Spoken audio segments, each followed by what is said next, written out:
اندلس اسلامی تاریخ کا ایک ایسا درخشاں باب ہے جس پر جتنا بھی فخر کیا جائے وہ کم ہے۔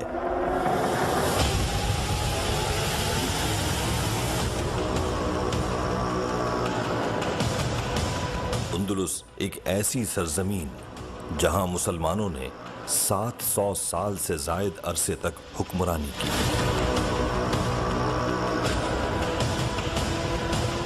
اور ترقی و کامرانی کی اس معراج پر پہنچے جس پر آج بھی دنیا حیران ہے۔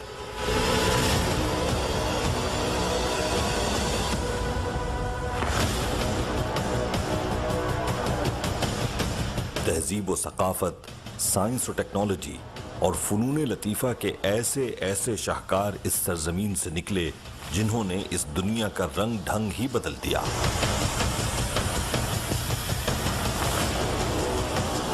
یہ کہنا بیجا نہ ہوگا کہ یورپ کو جینے کا ڈھنگ اندلس نے ہی سکھایا۔ اب سوال یہ اٹھتا ہے کہ اندلس پر صدیوں تک حکمران رہنے والے مسلمان آخر زوال پذیر کیوں ہوئے؟ اندلس پر اسلامی حکومت کا قیام بذات خود ایک چونکا دینے والی سچی داستان کی حیثیت رکھتا ہے۔ فاتح اندلس طارق بن زیاد نے جس اندلس کی بنیاد رکھی تھی، آج ہم اسی اندلس کے تاریخی شہروں اور عمارتوں کا جائزہ لیں گے۔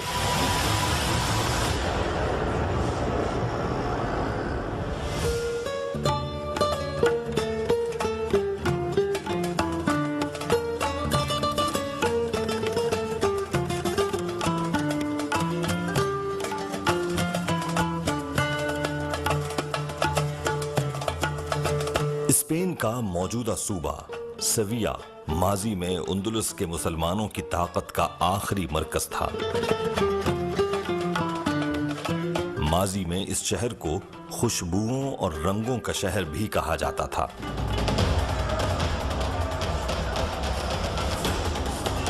جب مسلمان اندلس پر غالب آئے تو پہلا دارالحکومت اسی شہر کو بنایا تھا۔ یہ شہر خوبصورتی میں اپنی مثال آپ تھا۔ اسی شہر میں ایک محل تعمیر کیا گیا اور ایسا شاہکار محل جو آج بھی موجود ہے۔ اس محل کی خوبصورتی لازوال ہے جو ماضی کے عظیم مسلمانوں کے فن تعمیر کا منہ بولتا ثبوت ہے۔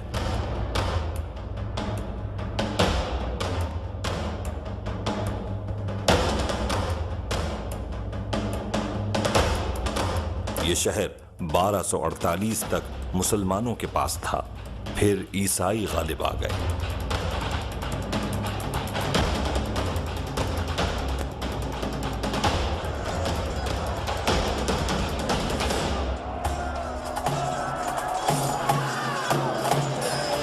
اس شہر میں زیتون کے باغ کثرت سے ہیں جو صدیوں پہلے بھی اس شہر کی پہچان تھے۔ محل کی اندرونی و بیرونی دیواریں آج بھی قائم ہیں اور ان دیواروں سے آج بھی اسلامی تہذیب و تمدن کی خوشبو آتی ہے۔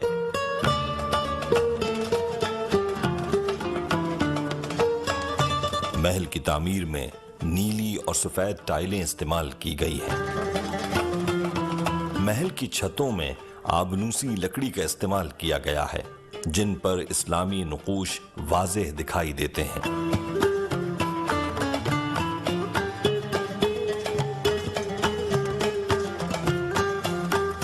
محل کے کمروں کے اندر فوارے اور محل کے چاروں طرف سبز باغات موجود ہیں۔ جس وقت مسلمان حکمران اس محل سے رخصت ہوئے تھے تو اس وقت بھی محل میں یہی رنگ نمایاں تھا جنہیں آج بھی برقرار رکھا گیا ہے۔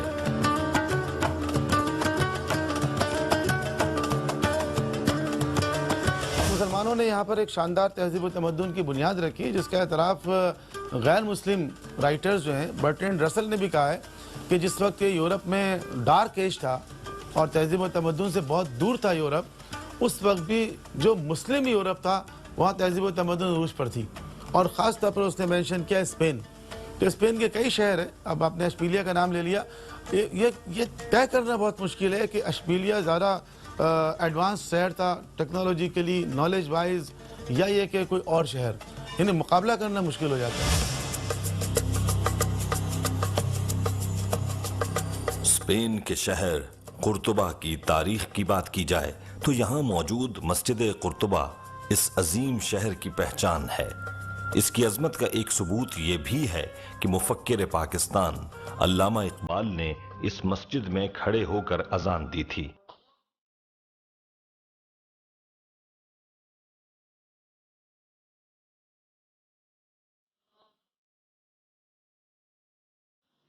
اندلس کے مسلمان حکمرانوں کی تعمیر کردہ مسجد قرطبہ مسلمانوں کی عظمت کا ایک نہ مٹنے والا ثبوت ہے۔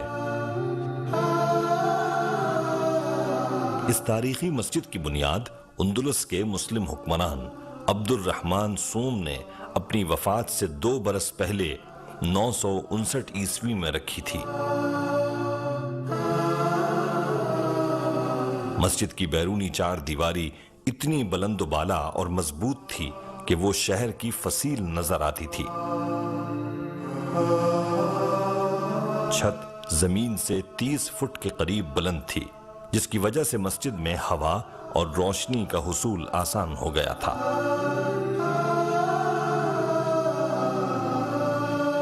چھت پر 280 جگمگاتے ستارے بنائے گئے تھے۔ سنگ مرمر کے ستونوں پر سونے کے کام سے ان کی تزئین و آرائش کا کام نہایت نفاست سے کیا گیا تھا۔ عبد الرحمن الداخل کے بعد امیر حشام اول مسند امارت پر متمکن ہوا۔ اس نے بھی اس مسجد کی تعمیر و توسیع کا کام جاری رکھا۔ اس نے تو اپنے دور حکومت کے 7 سالوں میں تمام مال غنیمت کا 5واں حصہ مسجد کی تعمیر پر خرچ کیا۔ اس عظیم الشان مسجد کے مینار کا شمار عجائبات عالم میں ہوتا تھا۔ موجودہ دور میں مسجد قرطبہ کے بڑے حصے کو مقامی عیسائیوں کی سینہ زوری کی بدولت چرچ میں تبدیل کر دیا گیا ہے۔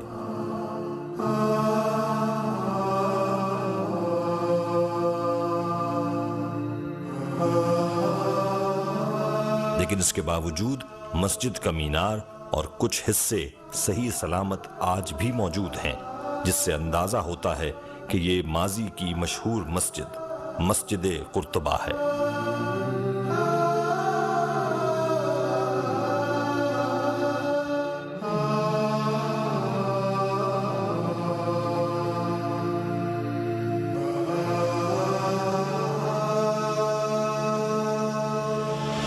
مسجد قرطبہ جانے کا اتفاق ہوا، اور مسجد قرطبہ کی جو تاریخی اہمیت ہے وہ تو یہ ہے کہ مسلمانوں نے اندلس کا علاقہ، جو کہ اس وقت کا اسپین، اس میں پرتگال اور فرانس کا کچھ حصہ شامل ہے، اس پر محیط ہے، اور یہاں پر مسلمانوں نے ایک بہت بڑی مسجد کی تعمیر کی۔ اس مسجد کو مسجد قرطبہ کہا جاتا ہے۔ آج کے دور میں اس کو ہم میسٹیک کہا جاتا ہے، اور یہ اس وقت کیتھیڈرل کے نام سے مشہور ہے وہاں پر۔ ماضی کے اندلس میں قرطبہ شہر بڑی اہمیت کا حامل رہا ہے، جو آج اسپین کا حصہ ہے۔ صدیوں پہلے مسلمان جب اس شہر میں آئے تو قرطبہ کی ترقی کا ایک عظیم دور شروع ہوا۔ اندلس اس وقت موجودہ اسپین، پرتگال اور جنوبی فرانس کے 2 صوبوں پر مشتمل ایک وسیع مملکت ہوا کرتا تھا۔ یہاں ایک وادی الکبیر نہر ہے، جس کے اوپر ایک پل بنا ہوا ہے۔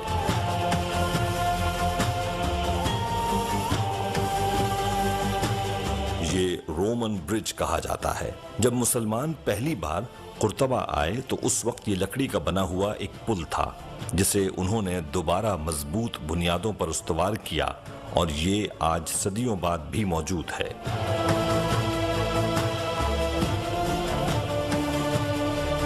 مسلمانوں نے اندلس کے اس عظیم شہر قرطبہ میں درجنوں تعلیمی ادارے قائم کیے۔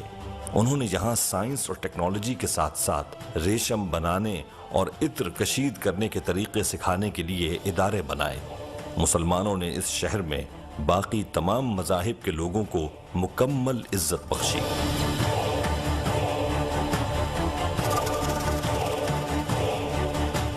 اندلس کی تمدنی زندگی کے پیچھے اس کے جلیل القدر سائنسدانوں ہی کا ہاتھ تھا۔ قرون وسطی کی بہت سی نامور شخصیات اندلس ہی سے تعلق رکھتی تھیں، جن میں عظیم مفسر قرآن امام قرطبی رحمۃ اللہ علیہ، مشہور عالم سیاح ابن بطوطہ اور ابن جبیر، موجد سرجری اور ماہر امراض چشم ابو القاسم الزہراوی، عظیم اسلامی ماہرین فلکیات ابو اسحاق، تاریخ و عمرانیات کے امام ابن خلدون، ہوائی جہاز کا ابتدائی موجد عباس بن فرناس، نامور طبیب ابن الہیشم، ماہر فلکیات و الجبرا نصیر الدین طوسی اور دیگر بے شمار علمی و ادبی شخصیات کا تعلق اسپین ہی کی عظیم سرزمین سے تھا۔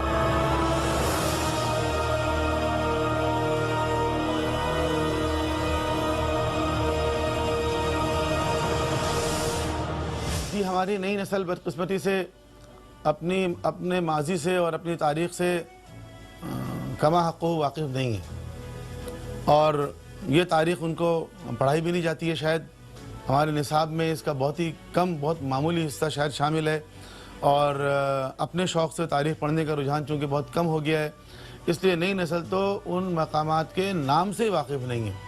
حقیقت یہ ہے کہ اگر آپ کسی سے پوچھیں کہ اندلس مثلا اس وقت موجودہ نقشے میں دنیا میں کس مقام پر ہے، تو وہ بتا نہیں سکتے کہ یہ کس جگہ ہے۔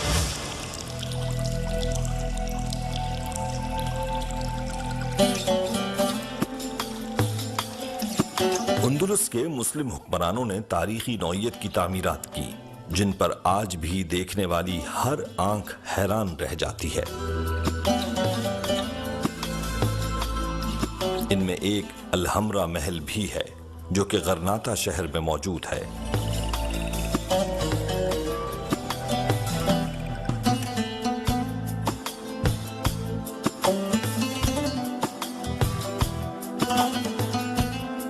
موجودہ اسپین، جو اس وقت عظیم اندلس کا ایک حصہ تھا، اس پر مسلمان صدیوں تک حکمران رہے، اور ان کی بنائی گئی عجائبات میں الحمرا محل کو خاص شہرت حاصل ہے۔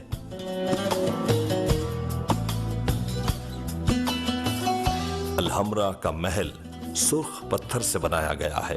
غرناطہ کے حکمران محمد ثانی نے اس محل کی بنیاد رکھی تھی، اور بعد میں آنے والے حکمران اس کی تزئین و آرائش میں اضافہ کرتے رہے۔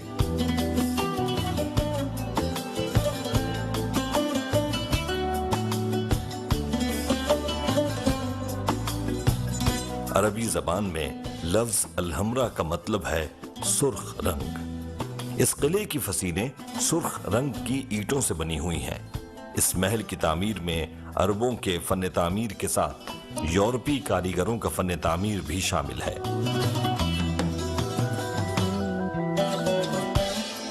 الحمرا صرف ایک محل نہیں، بلکہ نہایت وسیع باغات کے درمیان ایک شاہی اقامت گاہ تھی۔ الحمرا کا محل جس وقت تعمیر کیا گیا، اس وقت مسلم حکومت سمٹ کر غرناطہ تک محدود رہ گئی تھی۔ یہ محل 2200 مربع میٹر کے رقبے میں واقع ہے۔ اس کے ہر حصے میں آیتیں، حدیثیں، دعائیں، اشعار اور دوسری عربی عبارتیں لکھی ہوئی دکھائی دیتی ہیں۔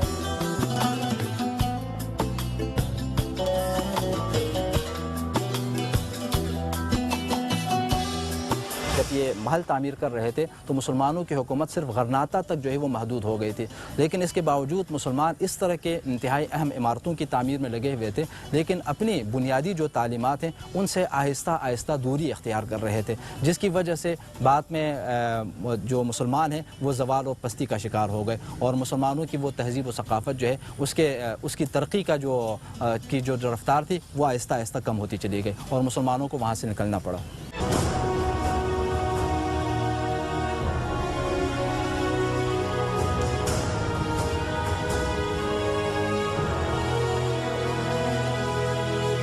اندلسی مسلمانوں نے یورپ کو ایک نئی تہذیب سے متعارف کروایا۔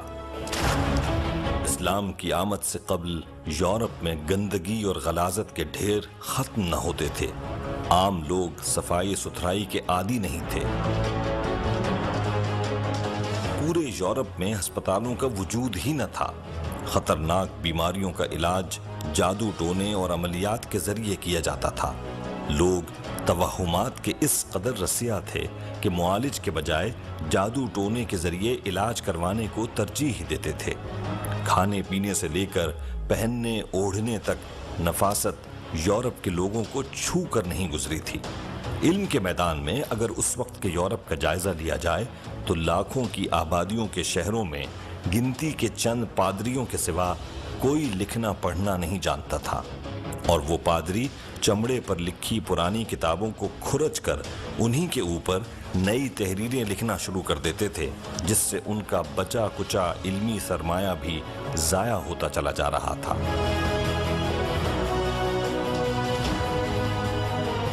تعلیم، علاج اور تہذیب و ثقافت، غرض عملی زندگی کا ہر شعبہ قابل رحم حالت کو پہنچا ہوا تھا۔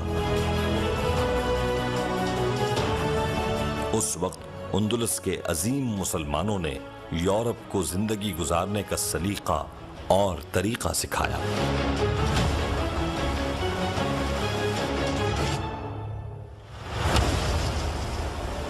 دیکھیں، سب سے پہلی بات تو یہ ہے کہ یورپ تو شاید اس بات کو اس طرح تسلیم نہ کرے، لیکن اس میں کوئی دو رائے نہیں ہے کہ مسلمانوں نے جو کارنامے اندلس میں انجام دیے وہ آج بھی دنیا میں بہت مشہور ہیں۔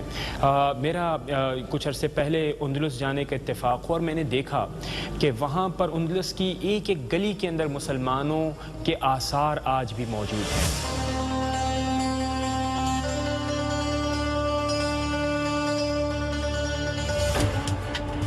اسپین اور پرتگال کے ایسے درجنوں شہر جو ماضی میں عظیم اندلس کا حصہ ہوا کرتے تھے، آج بھی اپنے پرشکوہ ماضی کی چند جھلکیوں کے ساتھ موجود ہیں۔